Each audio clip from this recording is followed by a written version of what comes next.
Tiens, c'est Marie. Et Marie, c'est aussi moi qui vous raconte une expérience. Je ne me souviens pas d'avoir appris à danser. Mes 10 premières années, je les ai vécues à la campagne. J'avais 2 frères, bricoleurs de génie et aventuriers en herbe de 10 ans, mes aînés, qui s'amusaient à me faire partager leurs inventions. Nous étions des enfants libres et tout nous semblait possible. C'est ainsi que je me suis retrouvée dans des scénarios qui investissaient les bois, s'ébattaient dans la rivière, plongeaient dans l'étang, s'effrayaient dans les souterrains d'un château démoli et grimpaient des rochers qui s'appelaient Biden et Arides. Tout un programme où je dansais spontanément avec les éléments et la nature. En fait, j'ai pris mon premier cours de danse officiel dans une salle avec un professeur à l'âge de 28 ans. J'avais déjà 3 enfants. Mais constatant que l'enseignement traditionnel de la danse ne sensibilisait pas l'enfant à son corps, je décidai d'enseigner le mouvement selon des critères sensibles qui me semblaient essentiels à comprendre pour atteindre une juste connaissance. Pendant 10 années, j'ai créé, développé et donné une âme de 300 élèves à une école de danse contemporaine en Bretagne où j'habitais alors.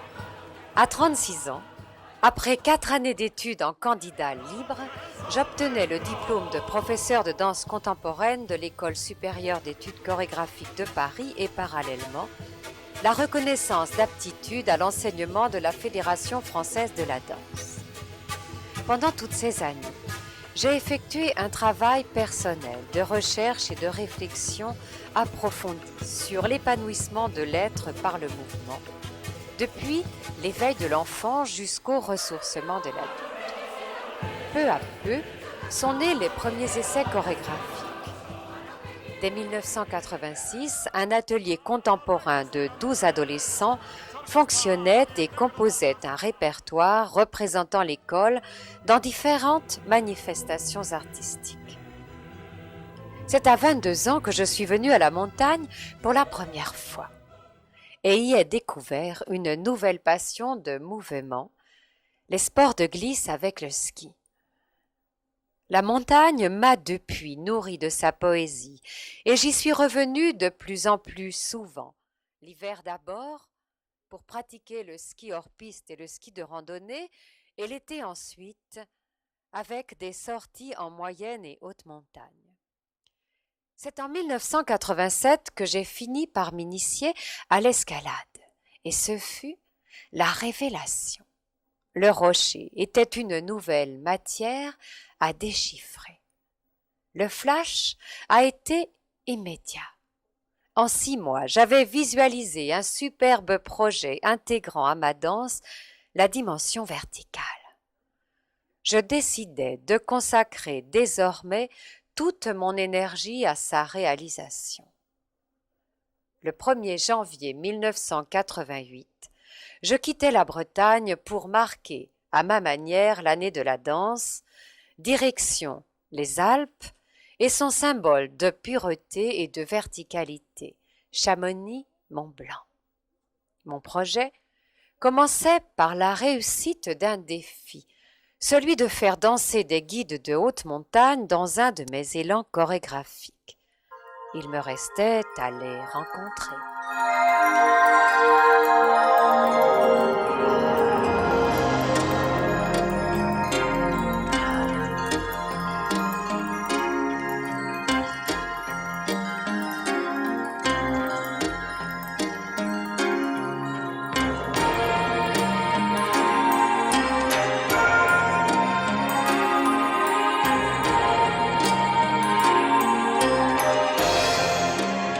Et le 24 juillet, nous présentions ensemble l'élan 88.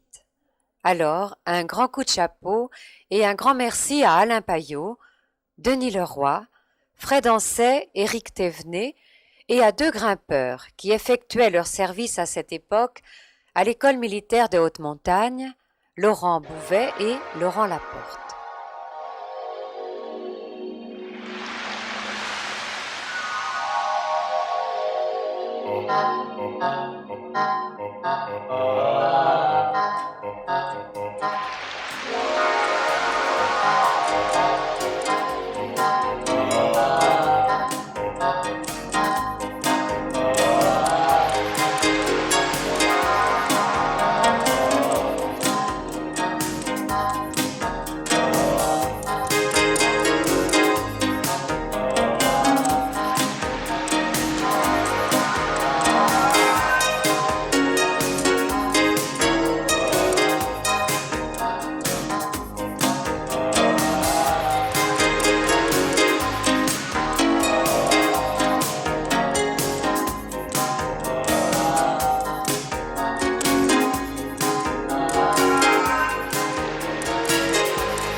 Un an après, en août 1989, voyons ce qu'en pensent les différents partenaires d'Élan 88. Comme de nombreuses fois pendant les répétitions, je me suis rendue à l'école militaire de Haute-Montagne pour rencontrer le colonel Océda. C'était une occasion, puisque à l'époque, j'avais donc deux des meilleurs grimpeurs français actuels qui faisaient leur service et qui ont été utilisés, employés par l'école pour l'instruction d'escalade. Ce n'est pas toujours le cas. Si cette possibilité vous a été offerte, c'est parce que précisément les conditions étaient réunies pour le faire. Et puis qu'en plus, nous avions pu mettre à votre disposition notre mur d'escalade qui est encore un des seuls disponibles à Chamonix. Maintenant, en ce qui concerne l'idée d'une compagnie de grimpeurs-danseurs, ça me paraît une idée très riche, très nouvelle, très intéressante, mais qui malheureusement est un petit peu éloignée de nos préoccupations, vous vous en doutez bien. Vous venez de me donner une réponse qui concernait un petit peu un point de vue d'un militaire par rapport à une école à gérer, à mener, etc. Mais maintenant, au plan plus élargi de la vie, du quotidien et de l'art, je voudrais savoir ce que vous, en tant qu'homme, vous pouvez penser de l'idée d'associer la danse et l'escalade, enfin l'idée de développer le mouvement dans toutes les dimensions de l'espace. Je crois que l'idée est excellente. Quand on aime l'escalade, quand on a pratiqué l'escalade, on a toujours l'impression qu'on est en train de perfectionner un art. Une escalade bien faite, c'est un mouvement artistique. Et pourquoi ne pas l'agrémenter justement de la musique et de la danse, et d'en faire quelque chose non pas d'intuitif et j'allais dire désordonné, c'est pas tout à fait le terme, puisqu'il s'agit d'arriver au sommet, mais quelque chose de vraiment improvisé. Pourquoi ne pas en faire quelque chose qui soit une œuvre d'art en soi? Oui, qui soit construite et consciente. Tout à fait. Voilà. C'est comme ça que je vois les choses et je trouve que c'est très séduisant.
totalement sûr de faire le spectacle. Et je dois dire que si on y est arrivé, c'est grâce à Marie-Robert qui a su nous amener progressivement à faire des choses qui n'étaient pas du tout évidentes pour nous au départ, c'est-à-dire danser surtout. Mais il faut dire qu'elle s'est pris vraiment, elle a su nous piéger, si on peut dire. Parce qu'elle nous a amené vraiment progressivement à faire des choses que si elle nous avait dit dès le départ de faire, on n'aurait jamais fait, parce qu'on n'aurait pas voulu, parce qu'on ne se serait pas senti capable. Et puis, c'est vrai qu'on l'a tous vécu comme une expérience assez difficile, mais vraiment tous étaient contents de faire ce spectacle. Au début, quand on a commencé à faire ça, on n'y prenait pas très au sérieux, et puis progressivement il a fallu le prendre au sérieux parce que ça demandait, pour faire quelque chose de correct, ça demandait vraiment un gros travail. Et c'est vrai que pour la plupart on avait le stage de guide en parallèle. Ouais. Et puis la suite, juste avant le spectacle, on a aussi participé à l'ouverture des bois. Donc c'était assez chargé, ça n'a pas été toujours évident, mais bon, c'est quand même, on a réussi à se surpasser pour le faire. Sur le plan de la gestuelle escalade, ça nous a apporté certaines choses, comme notamment arriver à se servir de l'ensemble de son corps et pas uniquement de ses 4 membres. Et puis sinon au niveau danse, ça a été quand même très difficile, hein, parce que c'est plus qu'un effort physique, c'était surtout psychologique. Il y a l'aspect à soulever également qui est celui d'être dans un spectacle non plus anonyme comme ça peut être aux gagnants dans des démonstrations d'escalade, mais à cet endroit-là, typiquement face à un public avec une responsabilité bien personnalisée, c'est-à-dire de ne pas manquer à son expression, soit à son habileté d'escalade et son expression de danse. Quelle a été la réponse, votre réponse à cette extériorisation? Bon, on est guide de haute montagne, on n'est pas vraiment danseur, quoi. Ah ben vous avez démontré que vous étiez danseur. Hein. Ouais, je pense pas qu'on puisse dire qu'on est danseur. Faire danser des guides, c'est vrai que c'était amusant. Je pense qu'on avait tous peur un peu d'être ridicule parce que c'était quelque chose de complètement nouveau. Et puis il faut dire que jusqu'à présent, bon, il y avait eu pas mal d'essais de spectacles de danse, escalade, et ça avait toujours été assez mal accueilli par le public. Oui. C'était la difficulté d'y croire. Donc au départ, on était un petit peu... on était vraiment dans le collimateur de tout le monde. Et bon, il fallait vraiment pas se planter. De tout le monde et familial. Oui, en plus c'était une difficulté supplémentaire, c'était que ça se passait à Chamonix, donc on connaissait quand même pas mal de monde. Et pas du monde, il y en avait, puisqu'il y avait 1250 personnes, et je crois que 350-400 n'ont pas pu entrer dans la salle Coubertin au centre sportif. Mais bon, c'est vrai que c'était aussi quelque chose de complètement nouveau, d'être vraiment face à un public, sur une scène, si on peut dire. Et mais bon, les parties les plus difficiles, hein, c'était tout ce qui se passait au sol. Hein. On essayait de faire en danse, je dis bien essayer de faire. Et parce que bon, pour le reste, sur le mur, c'est quelque chose qu'on a vraiment l'habitude de faire, l'escalade, même si là c'était chorégraphié, c'était une gestuelle un peu spécifique. Mais ça nous a pas trop gêné, je pense. Vous n'avez pas montré qu'il y avait à cet endroit-là un partage entre la danse et l'escalade. Et ça, tout le monde en a été témoin et partisan. C'est vrai. Tant mieux. Au début, je les ai regardés évoluer sur le mur et à partir de là, nous avons adapté notre travail pour parvenir à une composition chorégraphique. Je pensais en un premier temps jouer sur l'énergie pure pour réaliser une composition abstraite. Et puis, finalement, très vite, on est allé vers l'expression. On a travaillé la voix, le rire, et un soir, je leur ai lu un de mes poèmes, qui s'intitule « Pour moi, l'amour est vertical ». Ce texte sous-tend un sujet profond, et ils ont compris ce que je voulais faire passer comme message. Alors, ça a été tout à fait formidable. Au niveau des séances de travail, nous avons abordé des sujets très variés. Certains jours, ils arrivaient fatigués parce qu'ils avaient passé la journée en montagne pour préparer leur examen de guide. Alors, je leur faisais des séances de relaxation. Sur le mur, ils étaient tout à fait merveilleux et efficaces. Je m'étonnais à chaque fois que je leur demandais d'essayer un nouveau mouvement. Ils y arrivaient tout le temps. Et pourtant, le mur de l'école militaire d'haute montagne est un mur difficile, mais il se jouait tellement de la malignité des prises que je restais toujours émerveillée et je trouvais ça toujours sensationnel. C'est sûr que c'est une expérience très riche en nouvelles sensations, Ouais. parce que on a fait beaucoup de choses nouvelles, où il a fallu vraiment se surpasser au niveau, je dirais, arriver à passer outre certains préjugés ou certaines idées préconçues. Non, c'est vraiment, ça n'a pas été toujours facile et vraiment tout le monde a dû y mettre du sien, et c'est vrai que Marie a été très forte dans le sens où elle a vraiment réussi à nous amener à faire ce qu'elle voulait et non pas ce qu'on voulait nous. Et c'était vraiment sympa. Une belle expérience d'équipe aussi. Moi, je te remercie, Alain. Ben, merci.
Vous avez connu Marie-Robert en janvier 88, un quart d'heure après son arrivée à Chamonix.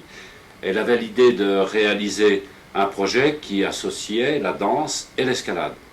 Elle a pu faire avec elle en 88 au sommet européen de l'alpinisme une prestation qui a remporté un franc succès auprès du public. Que pensez-vous de cette idée et de la suite qui pourrait lui être donnée? L'idée, elle est formidable parce que la montagne de tout temps, ça a été une sorte de muse inspiratrice de tous les arts. On remonte jusqu'à Victor Hugo avec tous les poètes, on peut parler des peintres, on peut parler des musiciens. C'est quelque chose d'extraordinaire. Si on peut y rajouter maintenant l'escalade. L'escalade alliée à la danse, ce sera un plus. Et Marie-Robert qui nous a déjà donné des preuves de son professionnalisme, de toute sa qualité, peut nous faire quelque chose de super.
Prudhomme, tu es président de la compagnie des guides de Chamonix-Mont-Blanc et président du syndicat national.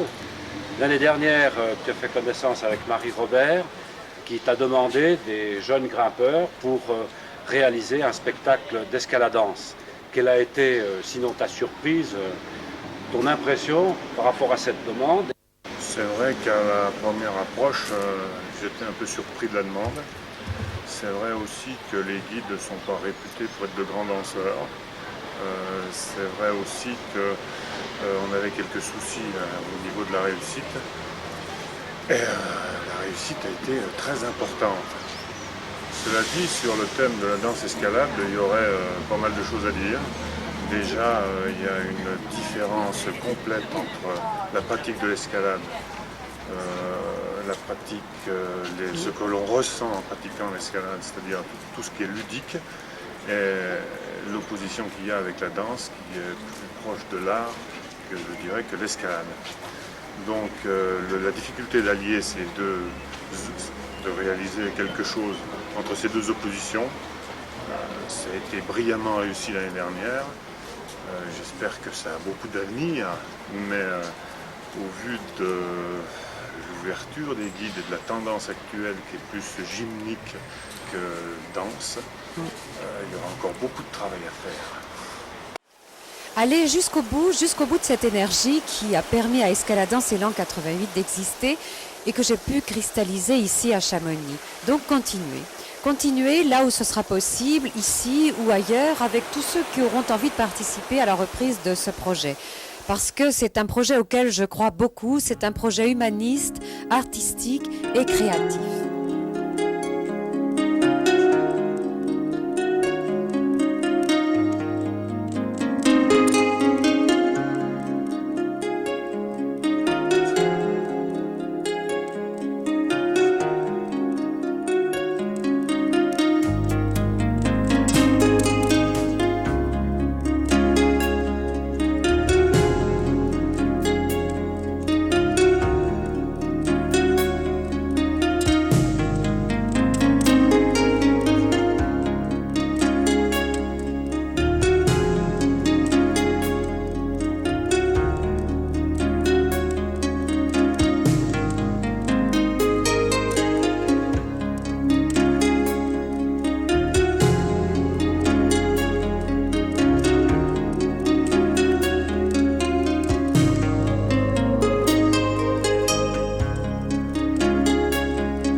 J'ai tout quitté pour aller cueillir la lumière.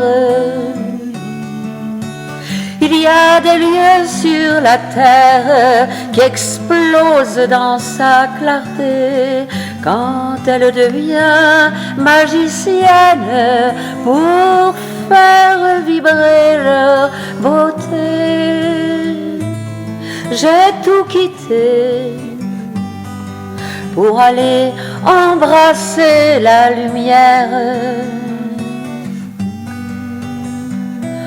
Au gré des pentes, au fil des sentes, j'ai fait ma trace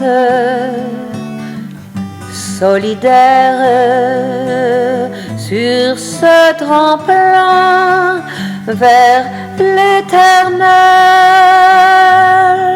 Entre sommets et vallées vertes, ma vie en transit s'est écrite. Je n'ai été que de passage au gré des pentes, au fil des sentes, jusqu'à ce mystérieux voyage qui remplit mon âme de paix.